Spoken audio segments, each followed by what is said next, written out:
To this state of general peace with which we have been blessed, one only exception exists. Tripoli, the least considerable of the Barbary States, had come forward with demands unfounded either in right or in compact, and had permitted itself to denounce war on our failure to comply before a given day. The style of the demand admitted but one answer. I sent a small squadron of frigates into the Mediterranean, with assurances to that power of our sincere desire to remain in peace, but with orders to protect our commerce against the threatened attack. The measure was seasonable and salutary. The Bey had already declared war. His cruisers were out. 2 had arrived at Gibraltar. Our commerce in the Mediterranean was blockaded and that of the Atlantic in peril. The arrival of our squadron dispelled the danger. One of the Tripolitan cruisers having fallen in with and engaged the small schooner Enterprise, commanded by Lieutenant Sterrett, which had gone as a tender to our larger vessels, was captured, after a heavy slaughter of her men, without the loss of a single one on our part.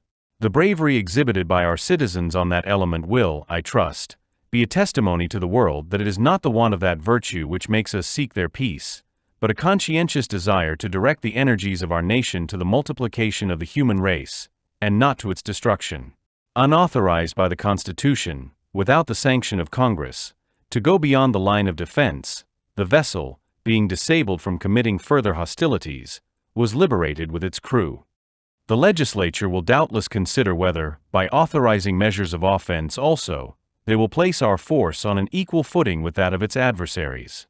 I communicate all material information on this subject, that in the exercise of this important function confided by the Constitution to the legislature, exclusively their judgment may form itself on a knowledge and consideration of every circumstances of weight.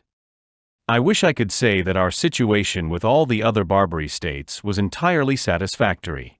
Discovering that some delays had taken place in the performance of certain articles stipulated by us, I thought it my duty, by immediate measures for fulfilling them, to vindicate to ourselves the right of considering the effect of departure from stipulation on their side.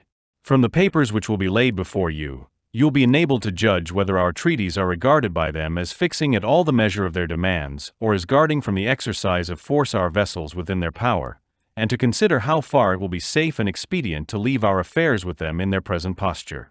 Thank you for joining us on this historical journey. Don't forget to like, subscribe, and hit the bell icon for more fascinating stories from history.